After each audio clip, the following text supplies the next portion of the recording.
ಓಂ ಗುರುಭ್ಯೋ ನಮಃ. ಹರಿ ಓಂ ಹರಿ ಓಂ. ನೀಲಾಂಜನಂ ಸಮಾಭಾಸಂ ರವಿಪುತ್ರಂ ಯಮಾಗ್ರಜಂ ಛಾಯಾ ಮಾರ್ತಾಂಡ ಸಂಭೂತಂ ತನ್ನಮಾಮಿ ಶನೈಶ್ಚರಾಯ ನಮಃ.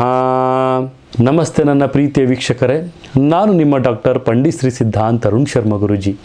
ವಿಶೇಷವಾಗಿ ಇವತ್ತಿನ ಒಂದು ಸಂಚಿಕೆಯಲ್ಲಿ ನಾವು ಸೂರ್ಯಪುತ್ರನಾದಂತಹ ಶನಿಯ ಒಂದು ವಕ್ರತ್ವ ಏನೀಗ ಪ್ರಾರಂಭ ಆಗ್ತಾ ಇದೆ, ಜೂನ್ 29ನೇ ತಾರೀಕು 12:35 ವಕ್ರಿಯ ಚಲನೆ ಪ್ರಾರಂಭ ಆಗ್ತಾ ಇದೆ. ಏನಪ್ಪ ಇದು ವಕ್ರಿಯ ಚಲನೆ ಅಂದರೆ ಏನು? ಶನಿ ವಕ್ರಿ ಅಂದರೆ ಏನು? ಅದರದ್ದು ಪರಿಣಾಮಗಳು ಯಾವ ರೀತಿಯಾಗಿರುತ್ತೆ, ಏನು ಇದು ಯಾವ ರೀತಿಯಲ್ಲಿ ಬರ್ತಾ ಇದೆ ಅನ್ನೋದನ್ನು ತುಂಬಾ ಒಂದು ಗೊಂದಲದಲ್ಲಿದ್ದೀರ ನನ್ನ ಪ್ರೀತಿಯ ವೀಕ್ಷಕರೇ. ವಿಶೇಷವಾಗಿ ಇದಕ್ಕೊಂದು ಮಾರ್ಗ ನಾನು ನಿಮ್ಗೆ ತಿಳಿಸ್ತೀನಿ. ಶನಿ ದೇವನನ್ನು ನಾವು ಕರ್ಮದಂಡ ನಾಯಕ ಅಂತ ಕರಿತೀವಿ. ಅಂದರೆ ಆತನ ನಾವು ಕರ್ಮದಾತ, ನ್ಯಾಯಾಧೀಶ, ಜಸ್ಟಿಸ್ ಅಂತಲೂ ಸಹಿತ ನಾವು ಆತನನ್ನು ಹೇಳ್ತೀವಿ. ವಿಶೇಷವಾಗಿ ಭೂಮಿಯ ಪಥದ ಮೇಲೆ ಎಲ್ಲ ಗ್ರಹಗಳ ಸಂಯೋಜನೆ ಆಗುವಂಥ ಸಂದರ್ಭದಲ್ಲಿ ಹಿಮ್ಮುಖವಾಗಿ ಚಲಿಸುವಂತಹ ಒಂದು ವೇಳೆಯನ್ನು ಶನಿ ವಕ್ರಿ ಅಂತಲೂ ಸಹಿತ ಹೇಳ್ತೀವಿ.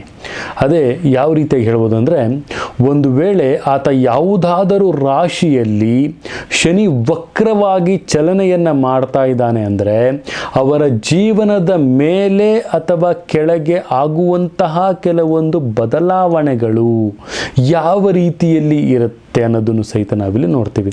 ಅಂದರೆ ವಿಶೇಷವಾಗಿ ತನ್ನ ರಾಶಿ ಆಗಿರುವಂತಹ ಕುಂಭ ಒಂದು ರಾಶಿಯಲ್ಲಿ ಶನಿ ವಿರಾಜಮಾನವಾಗಿರ್ತಾನೆ.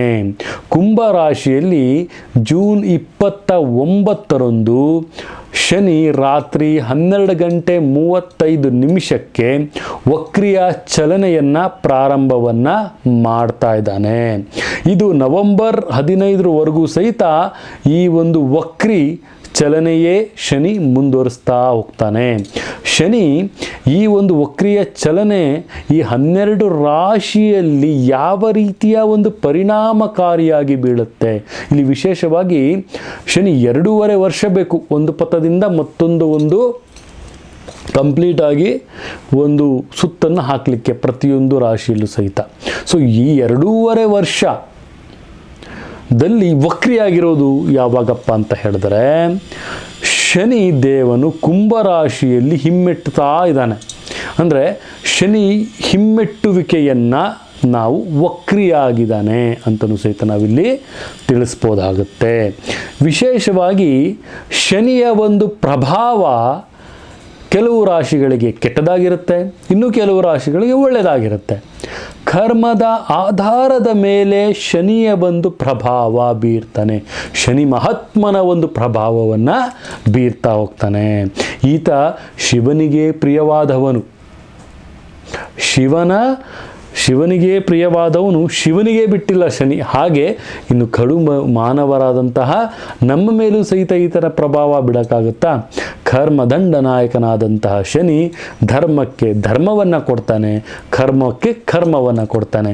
ಇದೇ ರೀತಿ ನಮ್ಮ ಒಂದು 12 ರಾಶಿಗಳ ಮೇಲೆ ಯಾವ ರೀತಿಯಾಗಿ ಪರಿಣಾಮಗಳನ್ನು ಬೀರ್ತಾ ಇದ್ದಾನೆ ಅನ್ನೋದನ್ನು ನಾವಿಲ್ಲಿ ನೋಡೋಣ ನನ್ನ ಪ್ರೀತಿಯ ವೀಕ್ಷಕರೇ. ಕನ್ಯಾ ರಾಶಿಯವರು ಯಾವ ಒಂದು ವಿಚಾರದ ಬಗ್ಗೆ ಗಮನವನ್ನು ಹರಿಸಬೇಕು ಅಂದರೆ ಶುಚಿತ್ವ ಮತ್ತು ಆರೋಗ್ಯದ ಬಗ್ಗೆ ಕನ್ಯಾ ರಾಶಿಯವರು ಇಂತಹ ಒಂದು ಸಂದರ್ಭದಲ್ಲಿ ಸ್ವಲ್ಪ ಮಟ್ಟಿಗೆ ಹೆಚ್ಚಿನ ಗಮನವನ್ನು ಕೊಡಬೇಕಾಗತ್ತೆ.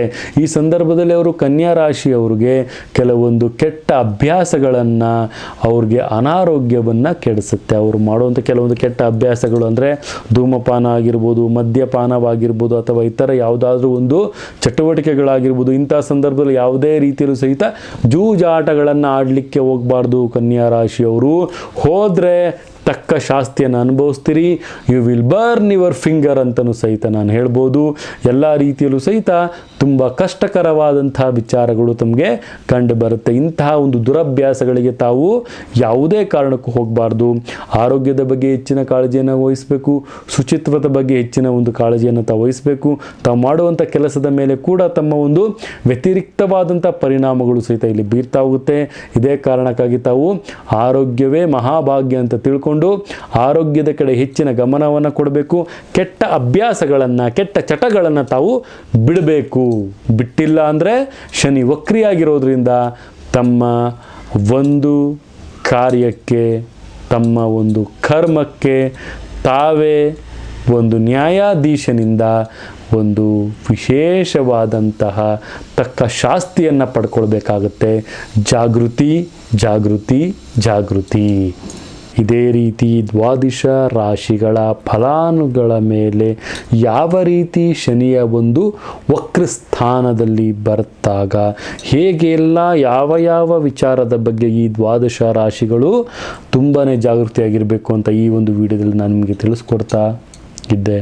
ಇದೇ ರೀತಿ ನಮ್ಮ ವಿಡಿಯೋಗಳನ್ನು ಲೈಕ್ ಮಾಡಿ, ಶೇರ್ ಮಾಡಿ, ಕಮೆಂಟ್ ಮಾಡಿ, ಇನ್ನು ಅತಿ ಹೆಚ್ಚು ವಿಡಿಯೋಗಳನ್ನು ನಾನು ನಿಮಗೆ ಮಾಡ್ತಾ ಹೋಗ್ತೀನಿ ಅಂತ ಹೇಳ್ತಾ ಬೆಲ್ ಐಕಾನ್ನ ಕ್ಲಿಕ್ ಮಾಡಿ, ಶೇರ್ ಮಾಡಿ, ಲೈಕ್ ಮಾಡಿ, ಮತ್ತು ಕಮೆಂಟ್ ಮುಖಾಂತರ ತಮ್ಮ ಒಂದು ಪ್ರಶ್ನಾವಳಿಯನ್ನು ಸಹಿತ ತಾವಿಲ್ಲಿ ಕೇಳ್ಬೋದು. ಅದಕ್ಕೆಲ್ಲ ರೀತಿಯಲ್ಲೂ ಸಹ ಉತ್ತರ ಸಿಗುತ್ತೆ ಅಂತ ಹೇಳ್ತಾ ನನ್ನ ತಾಯಿ ಜಗನ್ಮಾತೆ ಶ್ರೀ ಕೊಲ್ಲೂರು ಮೂಕಾಂಬಿಕಾ ದೇವಿ ಪ್ರತಿಯೊಂದು ವೀಕ್ಷಕ ಬಂಧುಗಳಿಗೆ ಸುಖ, ಶಾಂತಿ, ನೆಮ್ಮದಿ ಮತ್ತು ಸಮೃದ್ಧಿ, ಸಂಪತ್ತು ಕೊಟ್ಟು ಕಾಪಾಡಲಿ ಅಂತ ಹೇಳ್ತಾ ಸರ್ವೇ ಜನ ಸುಖಿನೋ ಭವಂತು, ಸರ್ವ ಮಂಗಳಾನಿ ಭವಂತು.